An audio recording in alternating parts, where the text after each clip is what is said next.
Una de las cosas que nos gusta mucho de hacer radio y de hacer este programa en particular es poder caminar por diferentes lugares, así como nos divertimos, a veces hasta sin darnos cuenta que estamos al aire, aunque lo sabemos todo el tiempo, viste que tocamos bordes que nos llevan a esta gente, está al aire o no. Y así como a veces nos vamos del absurdo a lo ridículo, también está bueno cuando profundizamos algún tema y hablamos un toquecito en serio. Y creo que este programa tiene el permiso y el lugar para a veces profundizar. Sí, sobre todo si cuando uno trata de replicar más o menos lo que le pasa en la vida cuando está al aire, bueno, tenés el momento pavote y tenés momentos en los cuales entras en debates que requieren un poquito de profundidad. Me parece que lo que vamos a vivir ahora tiene que ver con eso. Sí, y al margen del debate o de la charlita que tengamos después, es un momento conmovedor y está quien le huye al momento conmovedor. Para mí no hay nada mejor que alguien te diga, che, mira, esta piecita cortita, para mí toca una fibra un poco íntima que algo te mueve. Lo que vamos a escuchar es un nuevo segmento, lo que fue el TPDM, y bueno, ahora se va a llamar y debuta hoy, Cosas que Pasan, y Cosas que Pasan, que es para hablar de cualquier tema yo podría tirar 700 estadísticas, todos los números posibles. Sí. Nada va a llegar tanto ni más claro que el relato de quien lo vivió, de quien padeció, de la primera persona. Bueno, esa es la idea de Cosas que Pasan, y el primer Cosas que Pasan, el de hoy, es de Marcos, y es Ayude a alguien a morir.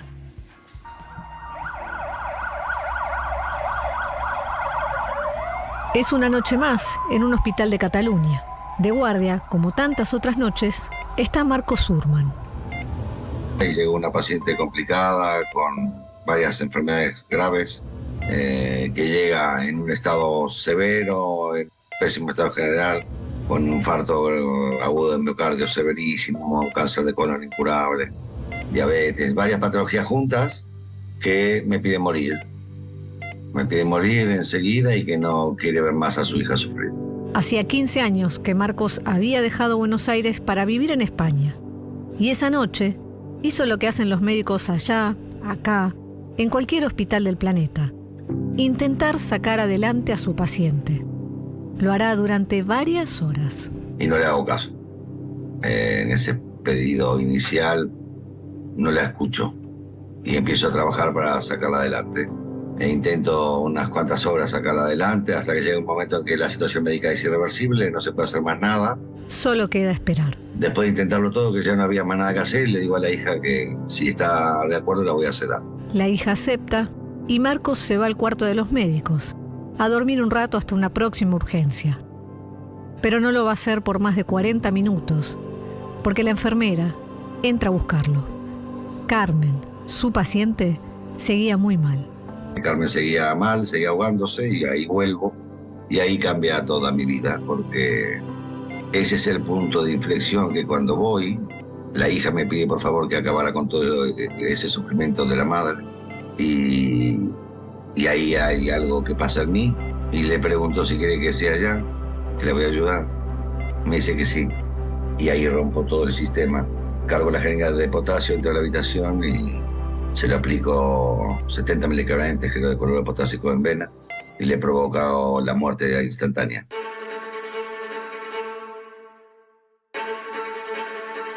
Esa madrugada del 28 de marzo del 2005, Marcos hizo lo que no hacen los médicos. Ayudó a una paciente a morir. Lo que hizo Marcos fue una eutanasia, y lo escribió en la historia clínica. Le hice firmar en la historia la sedación a la hija, porque en la sedación, en mi mente no está ayudarla a morir. No, yo hasta ahí no estoy.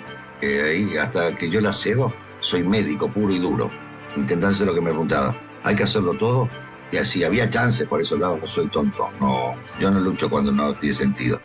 Pero cuando ya no hay más, la cedo y la hago firmar conscientemente defendiéndome. Cuando vuelvo, ya no es Marcos el médico el que vuelve. El que volvió no era el médico cirujano que se recibió en la UBA, tampoco el emergentólogo que se formó en España.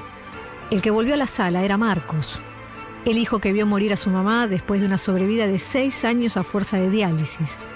El que vio el derrumbe de su papá, tan solo 3 meses después, por una ACV que lo tuvo en agonía durante 2 años. El que volvió era todos los Marcos. Ese hijo, hermano, amigo, marido, nieto, era uno más de esas dos personas que estaba ahí para que no sufran lo que yo había sufrido también un poco. Y entonces lo firmo porque no pienso en nada. ¿Y qué me va a pasar? No pienso en las consecuencias, no pienso que me tengo que esconder, no pienso nada de... Me puede decir pelotudo, gilipollas, ingenuo, pero ni se me cruzó por la mente ni un segundo que me podía pasar todo esto. Todo esto es que Marcos fue denunciado por el hospital por asesino. Fue el primer médico condenado por eutanasia en España.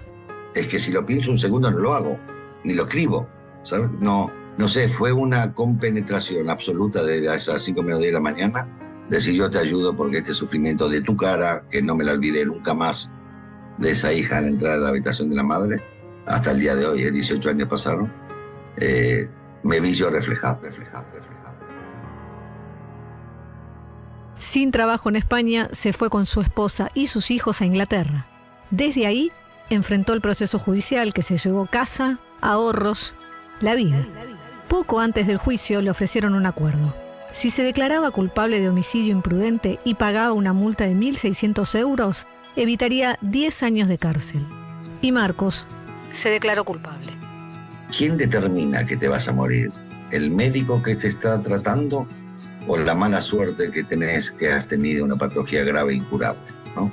Eso es lo que te vino. Nos viene la vida encima, que nos enfermamos, nos moriremos todos.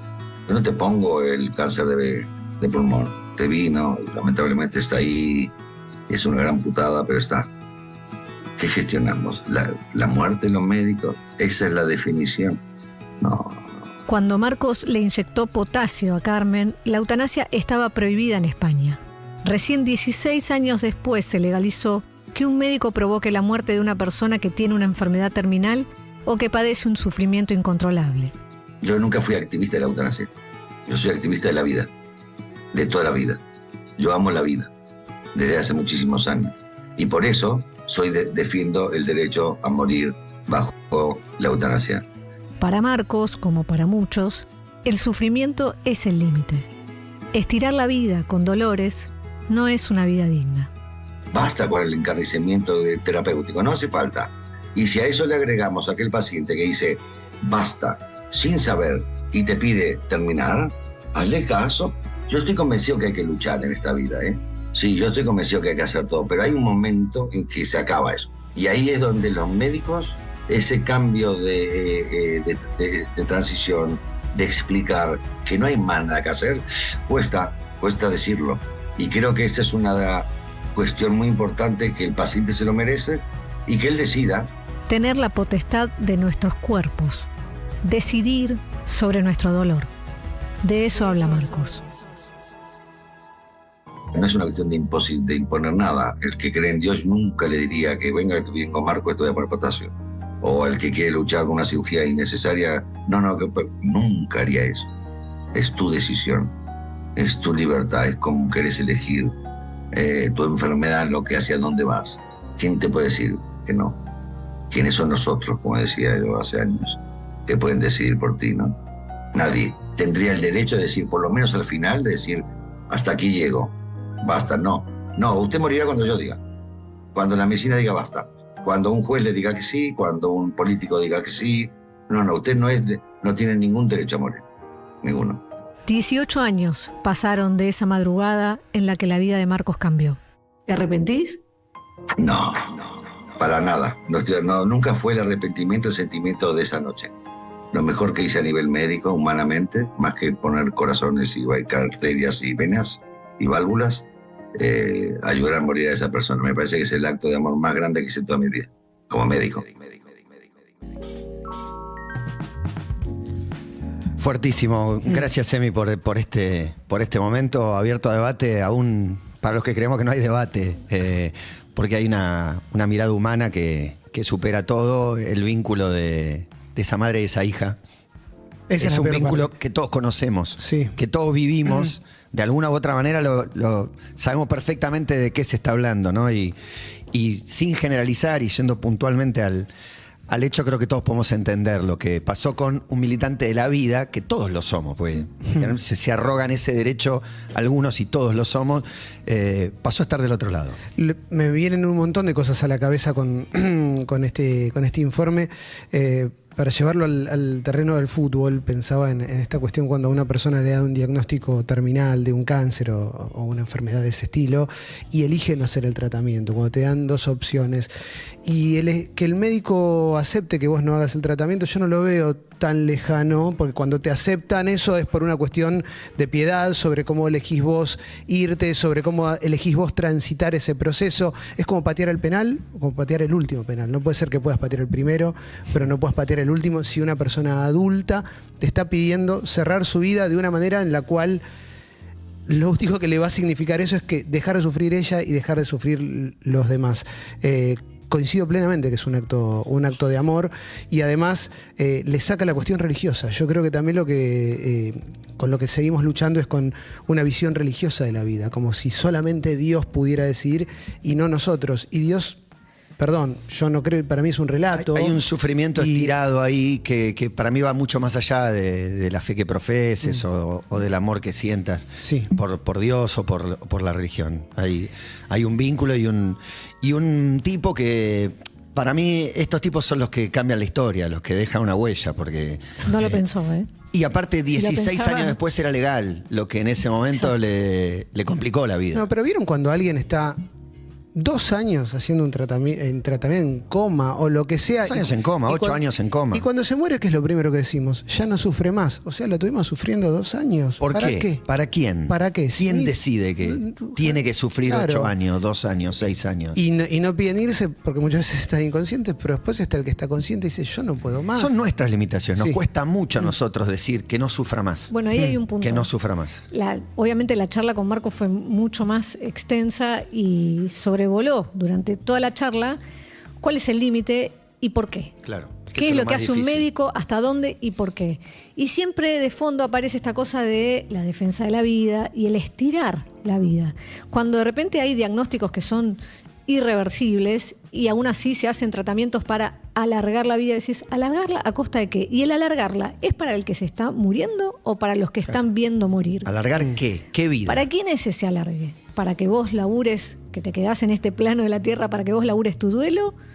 ¿O para qué? Porque quien está ahí está retorciéndose de dolor y ya no aguanta más. Bueno, varias cosas para contextualizar. Nosotros en Argentina no tenemos ley de eutanasia. Hay 2 proyectos que están dormidos y cajoneados en el Congreso. No es prioridad. Esto pasa con todas las cosas. En un país que está estallado, bueno, este no es un proyecto que es prioridad. Pero van a escuchar, y todos hemos escuchado de situaciones como la que acaba de decir Clemen, tipo, ya no sufre más. Todos hemos tenido un familiar que decís, pucha, o sea, no aguanta más. ¿Qué hacemos? Esto como la calidad de vida que tiene.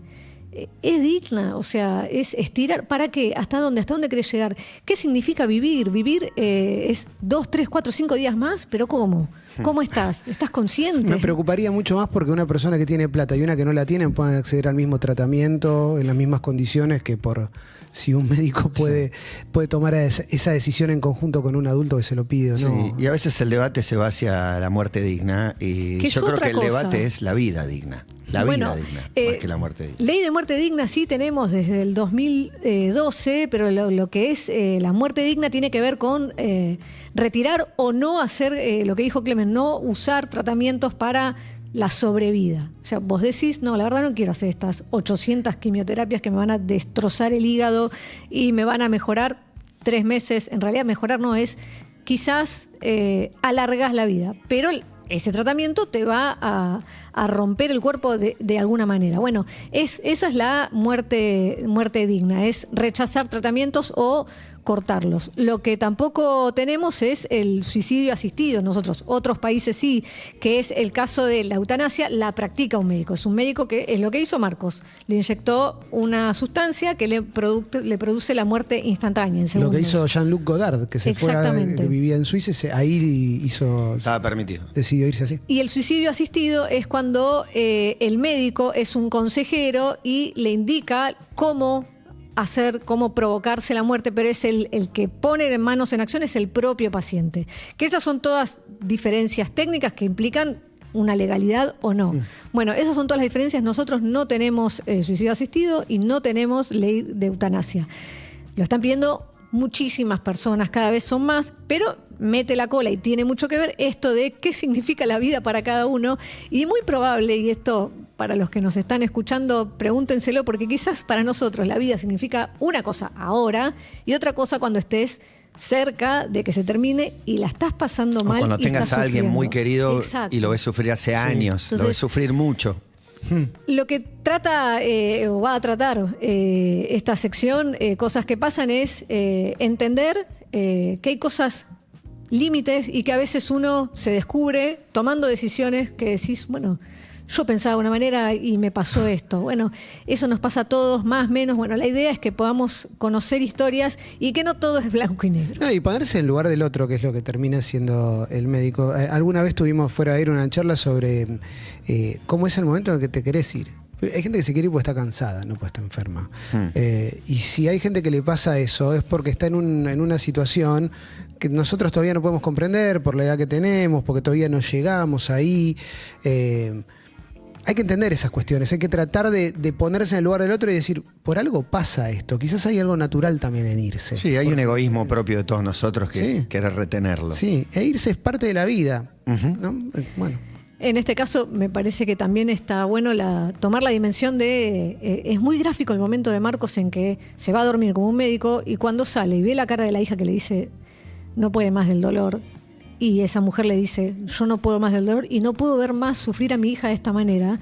Y ahí vuelve el chabón que padeció lo mismo, con su mamá, con su 6 papá. años con la madre, 2 con el padre. Ya está. Suficiente. Ya está. Para salir de acá hay una canción. Esto se llama Cosas que pasan y tendrá una paleta amplia de temas. No va a ir siempre por este lugar, que es el que elegimos para empezar y que fue verdaderamente conmovedor. Suponete que tenés una hermana que se muere, suponete que soñás que te llama insistentemente, te llama y te llama. Suponete que te despertás, tenés 17 años y lo que haces es escribir una canción. Te llamas Gabriel y la canción se llama Basta de llamarme así.